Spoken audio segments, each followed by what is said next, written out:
Welcome to the Pathways to Success. I'm Julian Placino, recruiting professional turned success speaker, show host, and media entrepreneur. This show is dedicated to helping you find your unique pathway to success by having conversations that educate, inspire, and transform. Together, we'll interview some of the world's greatest leaders and uncover their secrets to success. Thanks for tuning in, and on to the show.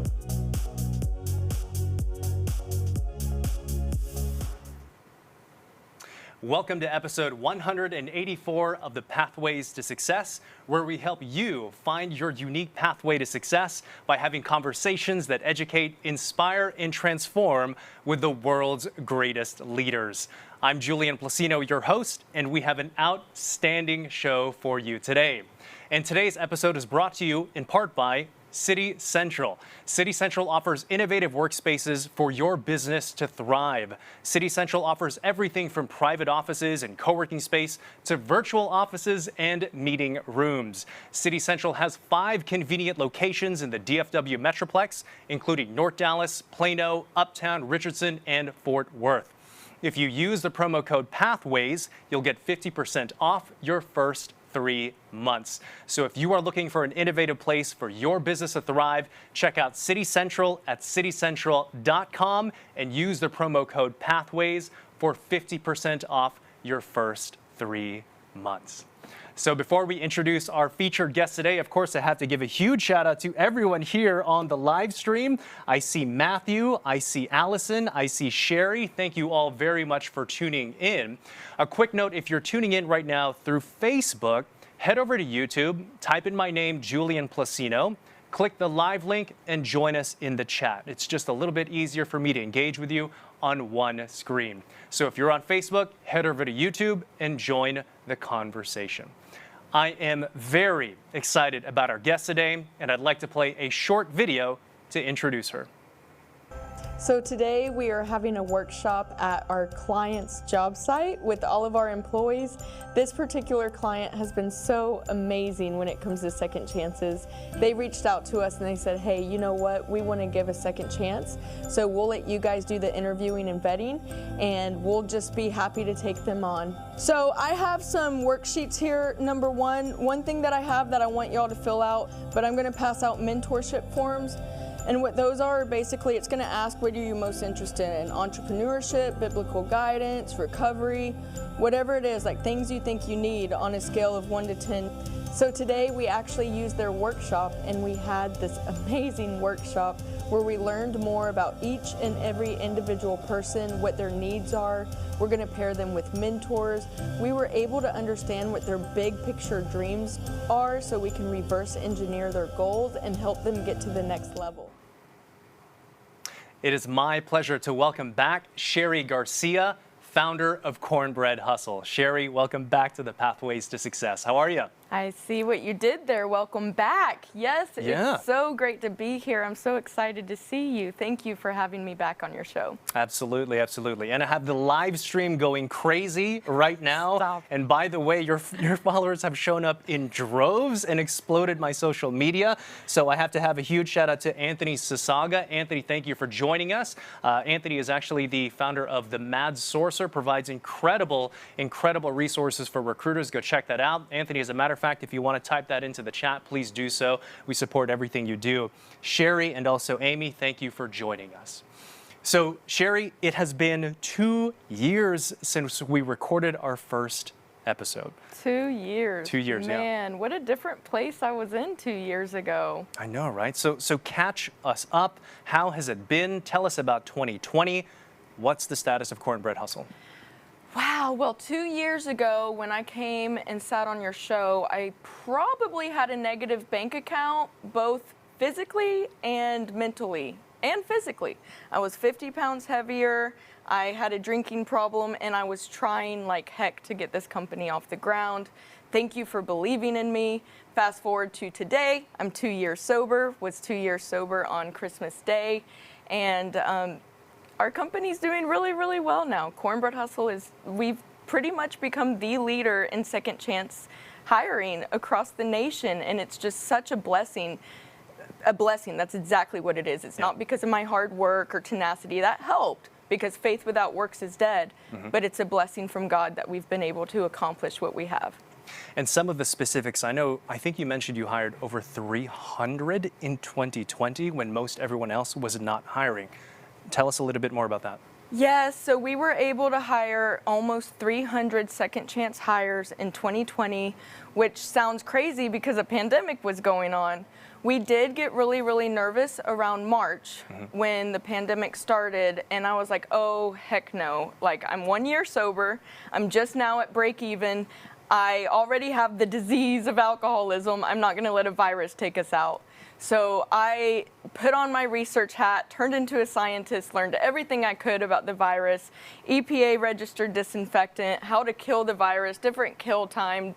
I learned everything I could possibly learn and got hazmat suits, and I said, hey everyone, we are going to be janitors for a while and we are going to clean this virus because I don't know if we're gonna keep our jobs or not. Well, the opposite happened. We ended up launching a very successful disinfecting company that kept us very busy, but staffing got very, very busy. And we were like, what is going on? All over the news, it's saying people are losing their jobs, everyone's shutting down. Well, what was happening is the essential businesses had employees who went and got unemployment. And a lot of people were making almost the same amount of money on unemployment, so there wasn't much of an urgency to get back to work. So these HR hiring managers were like, I guess we're gonna have to look into some new talent pools. People coming out of prison, not eligible for unemployment because they don't have a work history. And even if they were eligible for unemployment, they've been sitting around for a long time. Yeah. They are ready to get back to work. So, man, we just boomed in business and we continue to boom. Just last week, I had 5 different meetings with billion-dollar companies that you would recognize their logos if you saw them, wanting to implement a second chance hiring plan. And with the new administration and everything going on and more empathy in the workplace, and I think our nation is becoming more aware of mental health and addiction, especially with the pandemic and what's going on. Addiction is up, I think, like 16%.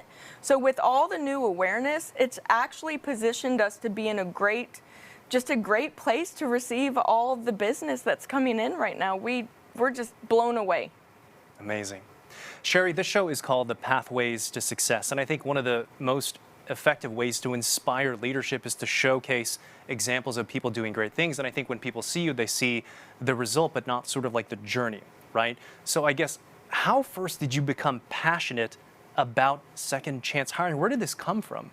Yeah, a lot of people look at me and, you know, as I'm talking about addiction and being sober and helping people in prison, sometimes I get this blank stare because I forget not everyone follows me on social media and has been for the last 10 years. Some people have seen the journey. They've seen the train wreck, and then they've seen like the ups and the downs. But when I get that blank stare, I'm like, oh, they're probably wondering, why the heck does she want to do this? Well, in high school, I unfortunately tried a drug that completely changed my life. Somebody had told me that it would help me lose weight, get good grades, stay up late, be more productive, all things that we all want. I do anyway. I don't know about other people. And so I was like, sure, sign me up. Did I raise my hand and say, when I grow up, I want to be a drug addict and I want to live out of my car? No. I was raising my hand to say, like, yeah, sure, why not? I was rebellious. I was not an angel, okay? I was always running around trying to do something to get in trouble. I had already been arrested for theft because I was just crazy, okay? So tried the drug, stayed addicted for 2 years. At that time, I was on the cheerleading team. I was on the softball team. I was even the head newscaster for the sports team, or for the sports at the school. So everything, I mean, you can't read a teleprompter too good if you're high. So I was kicked off that. So at that time, I lost everything, which back then wasn't a lot. I was just a teenager graduating high school. So I was able to pick myself back up, dust myself off, and go after my dreams, which was becoming a news reporter and getting into the news business. It took me like 4 years of trying to get the job because I skipped the whole college thing.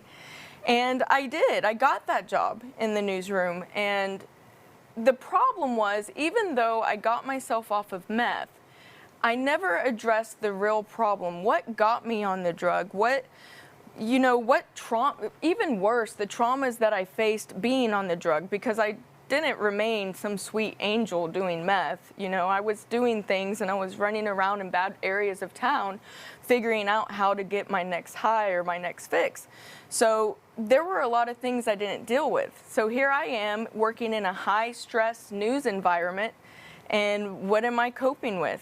Alcohol. I'm drinking. And at the time in my early 20s, a few blackouts here and there and partying and doing coke on the weekends. To me, I felt like I was just anybody else, just having a good time, and you work hard, you play hard. As I got into entrepreneurship, because I left the newsroom and ended up inventing a product, I've always been really entrepreneurial. And I will say it till the day that I die, entrepreneurship saved my life. Entrepreneurship filled the void that drugs left. With drugs, you have super high highs and you have super low lows. Like, the come down is terrible. You can probably relate to this. Tell me about your highs and lows of entrepreneurship. Right? Yeah, right. So it's a natural thing for me to be like, when the pandemic happened, I was like, all right, I'm ready for this. I'm used to having to thrive in a crisis, right? It's a crisis that I usually create for my own self, but still, I learned how to do it. And, entrepreneurship really did save my life, because that's what I poured into. But I did not get help for all the other stuff, the trauma, emotional. I didn't get into a recovery program.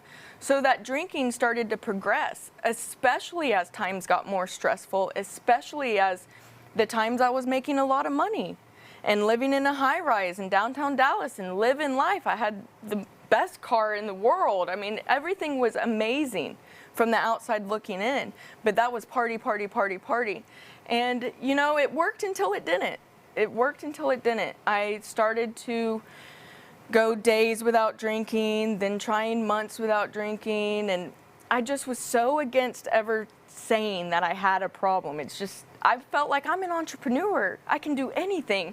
I can accomplish all my goals. I did this, I did that. I'm doing PR for Mark Cuban companies. Like, I felt like I was like, I do not need help. If I want to drink, I'll drink. I'll quit if I want, but I just don't want to. So, I ended up finally, after drinking a little too much one morning, I got pulled over in the middle of the workday. It was actually at the end of the workday, so it was in the afternoon, and I got a DWI. So here I am, the founder of a staffing agency for second chances, handcuffed for a DWI, and I was like, this doesn't look good. That's when I started thinking maybe I have a problem, but I still didn't say it out loud for an entire year. Mm-hmm. I still figured out a way to drink around my breathalyzer, and I still violated probation, but I literally was going through the system, just like all the people that I was trying to help. And one morning, Christmas morning, 2018, I woke up and I said, you know what? I think I'm gonna give myself the gift of sobriety. And I really didn't have any intentions to quit forever. I was just tired of being sick and tired. And if I would have known I was going to give it up forever, I probably would have drank a lot more, first of all, because I remember trying to really balance my drinking that night. But one step at a time, God kept speaking to me. I remember on New Year's Eve, I went into church because I was like, okay, maybe if I go into church, there won't be alcohol, there will be comfy seats, and there will be good music. I was just trying to stay sober, and the Holy Spirit got me. And from that moment on, I continued to stay sober. And at about 5 months sober, 5 months, I was feeling pretty down in a very, very dark place, very scary, dark place. And I was like, is alcohol still affecting me? 5 months later, what is going on? But it was the same problem when I quit meth. I didn't work on the problem. I didn't get help. So I went into a 12-step recovery group, and I ended up you know, for me, alcoholism and addiction is like being in quicksand. And the more you fight yourself and fight against recovery, the deeper you sink. But all it takes is to grab that hand of somebody else that's going to pull you out. And that's what I did. I grabbed the hand of somebody else, and I got fellowship of people who loved me and believed in me. And I'm getting emotional. Sometimes I get so emotional because I'm so grateful for the people who were there in my darkest time and saw the light in me, and they were the light so I could begin to feel the light. I was empty. I had nothing left. It didn't matter how much I had accomplished and lost.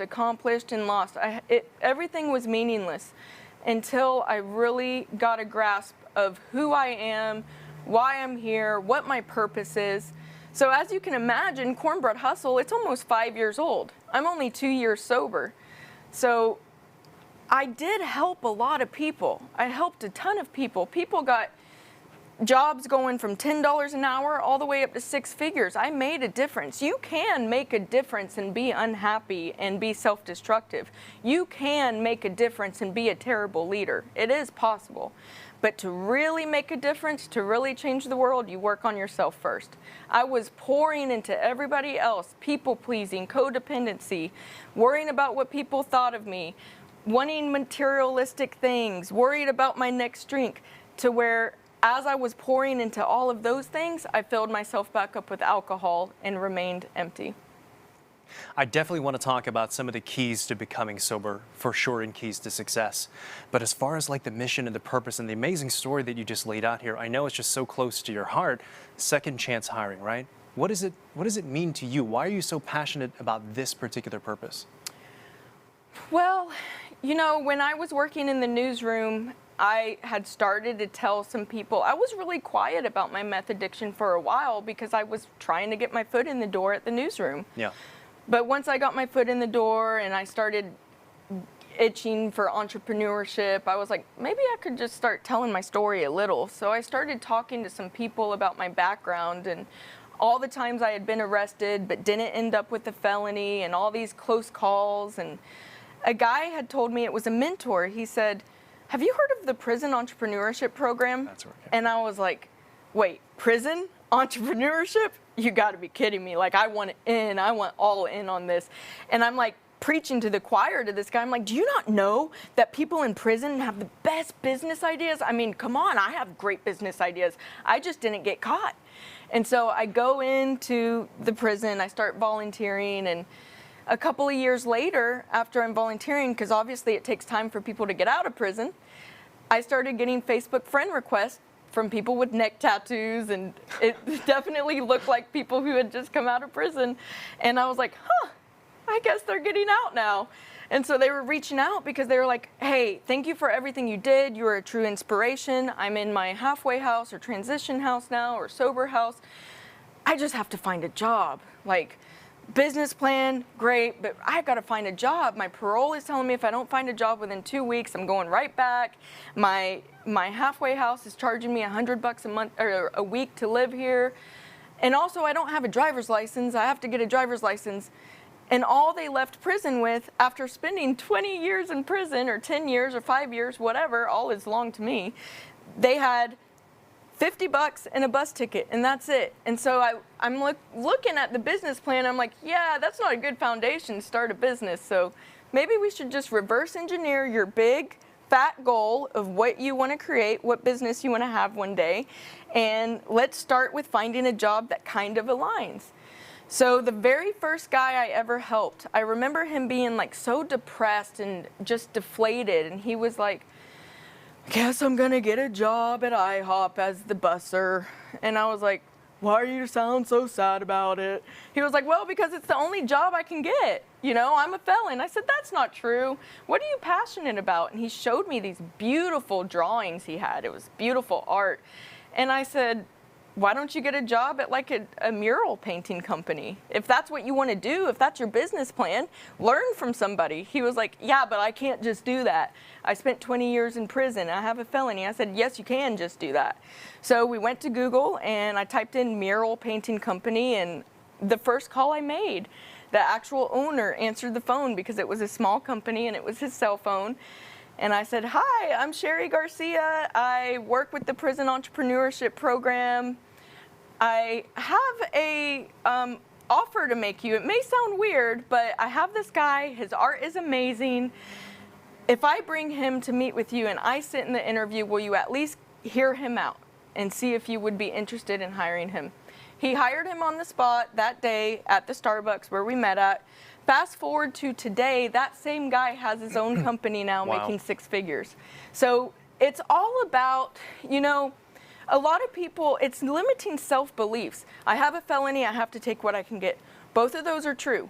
We tell people all the time coming into our office, sometimes you do just have to get what you can right now, but we'll work with you to figure out how to get you in a place that's, you know, suits your dreams. But you don't always have to just take what you get. Do some Googling, meet some people. The most important thing is just say it out loud. Say your dream out loud. Yesterday I did a video on LinkedIn and I was like, none of us have a place to live. Well, I do. None of our employees have a place to live. They can't get a place to live because they have a felony. All I did was voice it. And now we have all types of solutions coming into our inbox. The news just reached out because I said it out loud. And sometimes because we undervalue ourselves so much and our potential, and we have limiting self-beliefs or whatever, that we're afraid to even voice what we really want because of the fear of failure. Like, maybe if I don't even say it out loud and it doesn't happen, then it never happened anyway, right? Yeah. So my advice is to, no matter what the dream is, just say it out loud in front of people. I don't care if it's a stranger at the water fountain. Just blurt out your dreams. And you know what, Cheri, what I think is very interesting and fascinating about what you've done, because as you know, my background is talent acquisition. That's why you reached out to me. When I first heard of this crazy lady who was building a staffing company from felons, a for-profit company, I didn't think it was real. But what I started to see after you interviewed candidate after candidate, you started to find sort of like superpowers within a particular kind of crime. I don't know if I'm saying this right, but you told me, you said that drug dealers make the best general managers because they're essentially running a business. Yeah, they right? do. And another thing you also had to figure out was is this individual conning me versus is this the true person? And I thought those were fascinating things. And I think that's why you have achieved such great success in teaching others how to do this. Well, I will tell you, when I was a manipulator and a faker, because let's be real, if I was getting drunk every night, if I was violating my probation, being on probation in the first place running this company, okay, I was conning myself and everybody else anyway, just because of, you know, when struggling with addiction, sometimes we can become great liars and manipulators, right? Yeah. So I actually wasn't 100% great at spotting them. So I did have to learn a lot of hard lessons. You attract what you are, right? So ever since I've transformed from the inside out, like truly transformed, like there's nothing you could sit up here and ask me about that the world probably doesn't already know, unless it's like really, really, really private. But I'm see-through. I'm so transparent, I'm see-through. So for me, if anybody walks through our doors and they're not completely transparent with their background, I can kind of spot it, because you're looking at the girl who went on the Steve Harvey show after pounding some little wine bottles in backstage before I went on the show, right? So we make sure now, like, our real secret sauce is all of our recruiters have either 5 years experience, major like drug addiction or alcoholism, or at least 5 years experience incarceration, and have had radical transformation. I add that "and" now. Before it's just, okay, you spent time in prison and now you're telling me you're good, you're good. Now it's a little bit more of a strict interview to make sure that we want you part of our family, because I have to stay in recovery. I have to take it one day at a time. I'm working a program. So is everybody else in the office. We literally cannot afford to create a toxic environment, or it's going to hurt all of us. Yeah. Cheri, before we go to commercial break, what's the one thing that you want the world to know about Second Chance Hiring? The one thing that I want the world to know about Second Chance Hiring is First of all, I want to say there are probably people watching this saying, she could help anybody in the world, but she's choosing to help people who were coming out of prison. You know, what about their victims, right? And I've been a victim. I know that definitely it is a concern. Like, I am focused on the victim just as much as I'm focused on the person coming out of prison. And I understand the fears and the risk and the stigma. I get it. What I do want to say, though, is, first of all, in the last 4 years, nobody has been arrested at the job site, done anything violent, anything you could think of involving second chance hiring. The worst thing that has happened is someone stopped coming to work or came in late too many times and we had to let them go. Mm-hmm. I just say that you're looking at somebody that should have 20 felonies. I've worked with all of my internal employees have felonies longer than I-35. Like, their background record is longer than I-35. They're the best people I've ever met in my life. The best people I've ever met in my life. People who have faced adversity and trauma and overcame it are geniuses. They're brilliant. Think about all the things that you've gone through in your life. All of your failures, all the times that you fell to your knees and you're like, ouch, this really hurts, and how great of a person it made you.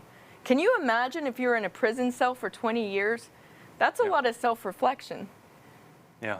So that's what I would like to say about it, is just maybe have a little bit of, try to have some empathy and think about your worst day, the worst thing you've ever done in your life. Would you want to be judged on that day? Right. I love that. Cheri, we're going to take a quick commercial break to hear from our sponsors. And when we return, Cheri Garcia's Keys to Success. You want to transition out of your career and do something tech related. CodeUp is the place for you. When I came to CodeUp, I was actually working at a chain hair salon. It was just starting not to be for me anymore.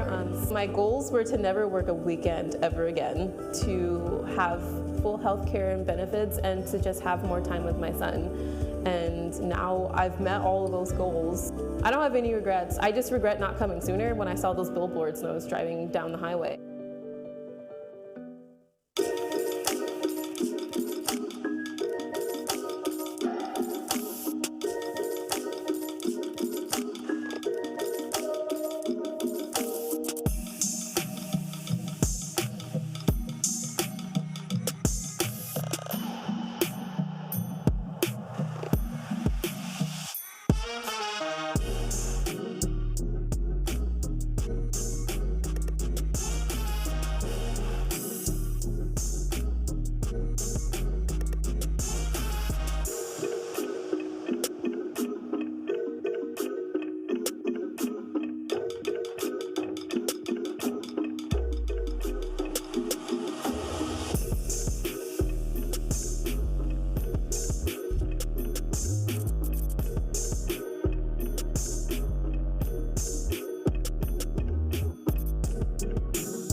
And we're back with Cheri Garcia on her keys to success. Have to give a huge shout out to everyone once again tuning in to the live stream. I see Adam Posner from the podcast, Matthew, Charlie Rams, and of course, Mark Ibarra. Thank you again for joining us.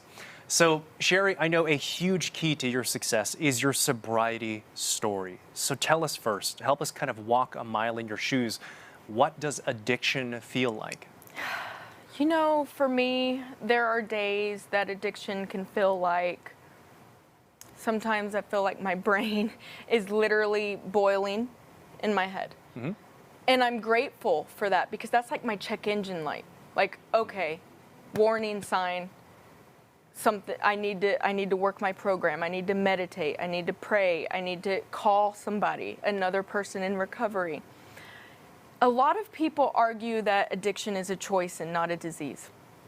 Julian, think about a time that you were sick as a dog, throwing up, can't keep anything down. You're like praying to God, like, please make it stop. You're like Job, like, please, please remove this from my body, right? Yep. What if somebody told you, here, just drink this beer and it's going to be totally okay and you're going to feel better immediately? Would you drink the beer? Yeah, of course. Of course. Yeah. So most people, a lot of people struggling with substance use disorder have underlying mental illness issues, such as anxiety. A lot of people can probably relate and know what anxiety feels like. It's torture. Bipolar, depression, all types of mental illnesses that are untreated. And so when somebody has untreated illnesses, they're not a bad person. They're not making a choice to just get drunk or get high. They just want to feel better.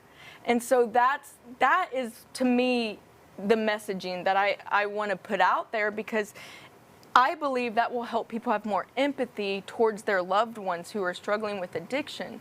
Like, okay, wow, come on, Julian, do you think I really wanted to be slobbering and drunk and black out and forget things and be embarrassed, forget who I called? Like, most people struggling with alcoholism, most of my friends who I talk to say that we've tried to quit many, many times. We didn't want to be like that.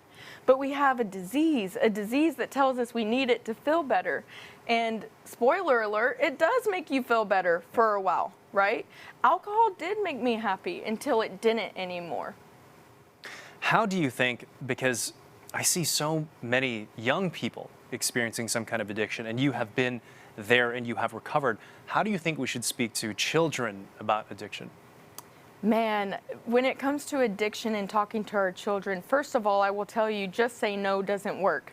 I mean, I sat through all the DARE of videos and watched the lion mascot and all that. It doesn't work.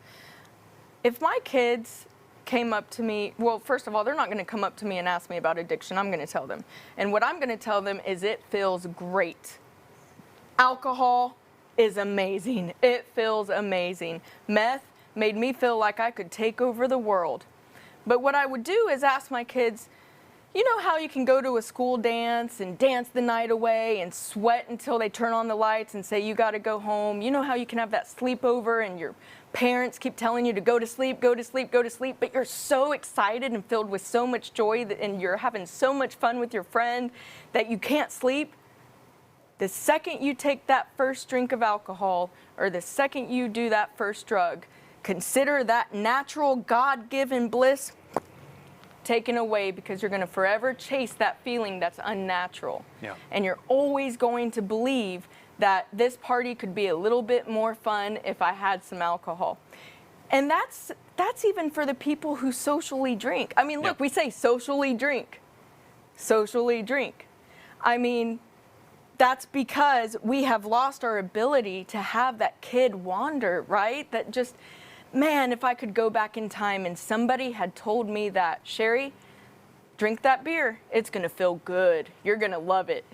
And I did. I loved it. I tried drugs when I was really young. You're going to love it, but you're risking giving up how you feel right now. So do you want to take that gamble? And I actually would have been like, I don't know, that sounds pretty scary. I'll let everyone else try it out. So painting the picture and really demonstrating what is going to happen if you experience addiction. So let me ask you this, you're now, how long are you sober? 2 years. And I know you've gone back and forth, right, in terms of sobriety. What is it that you have done, or what is it that you recommend anyone else who might be watching that actually worked in allowing you to recover and break your addiction? I had to find fellowship, period. I almost killed myself trying to do this by myself. So the first 5 months of my sobriety, I didn't tell anybody. The reason I didn't tell anybody, I didn't want the accountability. Number one, I didn't want the accountability. I didn't want to change my mind a week later and someone would be like, you said you're quitting. I didn't want that, because I wanted to change my mind. I also didn't want to be embarrassed that I failed. I didn't want family to be like, oh, Cheri said she's going to quit drinking again, but there she is, drunk on the dance floor, ho, ho, ho. Like, I didn't want any of those. So I did it silently, and I was miserable. I was depressed. I was lonely. I felt like, is this what life has to offer? Is this what sobriety is? And I literally got to a point where I was like, I have two choices. Three choices. Sometimes it felt like two choices. Drink, die, or do the work. And do the work meant hanging out with people I didn't even want to hang out with. Because you don't change overnight because you get sober. You don't wake up one morning, you're like, all right, let's hang out with some church people who don't drink. Yeah. Like, no, I didn't change who I was just because I stopped drinking. So it was really hard for me. But I had to, one step at a time, one day at a time, reach out to people who were living a life that I wanted to live, even though I wasn't ready to live their lifestyles. But I needed fellowship, or else I could have, my life could have ended a lot sooner. It really could have. It was just a very dark place. Isolation and drug addiction and trying to get sober, it can be a very dangerous thing, and it was for me. So at 5 months sober, I decided to reach my hand out, and I said, I need help. I need help, people. Yeah. You know, it's just like entrepreneurship. Can you imagine being an entrepreneur and not having any entrepreneur friends? No. Not having any mentors Yeah. that know how to do entrepreneurship to ask them any questions? That's what it's like trying to get sober alone. It's like being an entrepreneur and not having one entrepreneur friend. Being in community and fellowship was definitely instrumental. That's it, community. I want to take a question from the live stream, and this is from Cheri Krause. She says, Cheri, what did you have to cut out of your life besides alcohol that has contributed to your success with sobriety? I would say I had a lot of codependency issues. And it's not to say, there was nothing wrong with any of the other people. Like, if anybody's watching this and they're like, is she talking about me? Were we codependent? It was me, investing more into other people and what they thought about me, because I didn't believe in myself, right? I needed to pour into other people so they could, like, keep me moving along. So what I had to cut out was the opinions of others, codependency, toxic relationships. Let me back up. You gotta even recognize what a toxic relationship is first. Yeah. I didn't even know. I had so many toxic relationships that I thought were like going best friends till we go to our grave, right? So just my advice would be, type in Google or type in Amazon and look for books on codependency or toxic relationships, just to start to get an awareness on what that even looks like. Because sometimes, I'll speak for myself, not everyone else, sometimes we just grow up in environments, that we don't learn any different. None of us know what we don't know. There may be areas in your life that you know nothing about because you just, like when I brought you to prison. Yeah, no, that was an eye-opening experience. Yeah, for sure. I didn't know what to expect. Like a leaf. Yeah. Yeah. I don't know if I'm shaking, but yeah, I did have some anxiety. Yes, yes. Okay, I was shaking. Yeah. He said, okay, I was shaking. Let's be real. But yeah, I mean, I would say just always be a student in life. Always know that there's something to learn, and examine your relationships. Examine your relationships and do some reading. Examine your relationships. Cheri, thank you very much for that question. Have another question here from the live stream. This one is from Matthew, and he says, can you talk about the membership program a bit more? How do you pair people up with mentors? Oh, great. So the membership program. So it's not so much, we call it a membership, but I don't want to call it a membership. We're more of a family. Basically, we have our workshops for our employees, and they fill out paperwork, and we just try to pair them with mentors as we see them doing good and wanting more. So when they come to workshops and they just say, yeah, I want a mentor, I'm not going to run out and find our best mentors and waste anybody's time if it's not somebody who's working hard and earning it, right? Yeah. But whenever I see somebody, like sometimes I even look at the timesheets. Yesterday I looked at the timesheet, I said, who worked 21 hours overtime last week? Like, who is this guy? And I'm like, I need to write down his phone number so I can call him and see what his goals are, what he's trying to do in life. And as you can imagine, hiring almost 300 people, there's only so much Cheri Garcia, can do. We are in the United Way program, which is amazing. They've helped us a lot with the whole scaling and resources. but we still have a lot of work to do. I'm sure there's so many of our employees that feel untouched, and they feel like, hello, like, we need some of this action. Like, where's our mentors? Where's Cheri? And the pandemic certainly didn't help, you know, with everything being Zoom. So we are going to one of our workshops actually next week, and we get to meet a whole bunch of our employees, and we start the process with figuring out what does everybody want, what is their goals.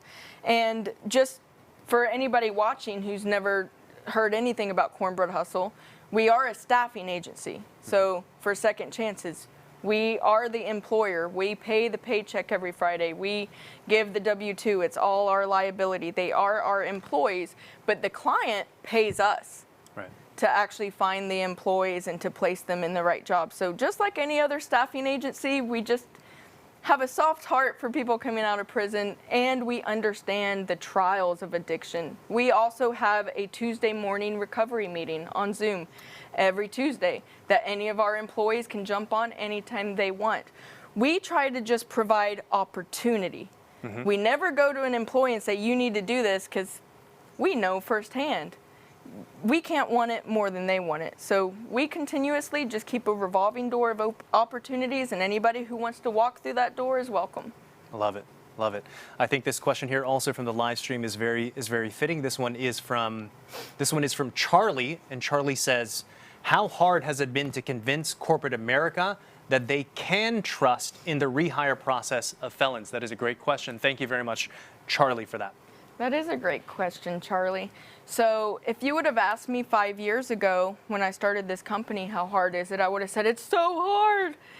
Nobody wants to hire anybody coming out of prison. What did I do? I'm crazy. Why did I start a for-profit banking on the success of people coming out of prison? Like, why did I do that? Yeah. Even when you interviewed me, like when you were looking at me like I was crazy, I was like low-key, like I am crazy because, man, I'm struggling.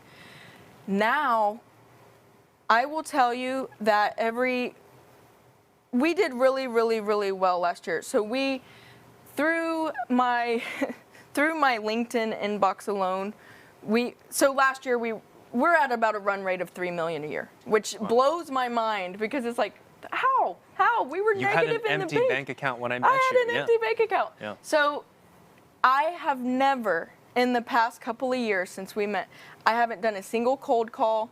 I haven't paid to be a exhibitor at any type of trade show or anything. I have not one salesperson. I don't try to pitch one person. I just don't. All I do is I share my story. Yeah. I share my story, and I share the stories of the people we're hiring. We share success stories. I can't even talk. I share failures. That's how I gain the trust from corporate America. I share the failures. Oh, that's great. Get on camera and I say, we just had a guy relapse and now we're burying him. Like, we lost somebody. Or, hey, this occurred and this is how we're handling this, and this is how we discuss it with our HR professionals we work with. So I don't just share the highlight reel, because guess what? I'm not a nonprofit trying to raise money. I'm a for-profit that's like, crap. If we're not successful, and if we don't help people earn money, and if we don't get results for our clients, then we don't earn money. Like, there's no touchy-feely good stuff here. If somebody walks in our office and has the biggest sob story in the world, and we want to help them so bad, but we know they're not ready for it, it's too bad. Yeah. We can't help you, because this is a movement for the entire, there's a lot of people. We have a huge responsibility. There's a lot of people who need second chance employment, and if we try to scale too fast, and if we try to help too many people, something could go really, really wrong. And then if something went really, really wrong, then it could affect a lot of jobs, because it's already a touchy subject. But it's been amazing. I'll show you whenever we get off this show. I'll show you my inbox, like left and right. We're turning down business because everybody is opening up their doors to second chances. I can't tell you if it's the new administration, if it's because of COVID, if it's because people are just gaining a new awareness of mental health and addiction. I don't know exactly what it is. All I know is that we're grateful for it and we're here to serve. Yeah. Cheri, we are just about out of time. I have so many questions to ask you. The live stream is still going crazy. I would love for you to come back onto the show. But for us, yeah, that'd be awesome. But just so everyone can continue to support you, learn more about Cornbread Hustle, please tell our viewers in attendance how we can find you, connect with you, and learn more about what you're doing. Oh yes, please, please, please go to cornbreadhustle.com. If you're an employer, just click that you're an employer looking to hire. If you're an applicant, we have so many jobs. Just go to our jobs page and we will have a recruiter reach out to you, and I'd love to meet you. Awesome. Cheri, this has been absolutely incredible. I appreciate you coming on as a guest. I appreciate our friendship and everything that you've taught me about entrepreneurship. I am a better person because of you. Thank you. Oh, wow. Yeah. See, that's the greatest compliment you can receive. Awesome. Leaving behind a legacy and helping others. Yes, in very tangible ways. So thank you, Cheri. Oh, thank you. Well, Yeah. thank you for having me on your show. Absolutely. And everyone else, thank you all for tuning in to another episode of the Pathways to Success. As always, please do make sure to subscribe, hit that bell, tell people about the show and what we're doing to be of service to others. And we'll see you next time on the next episode of the Pathways to Success.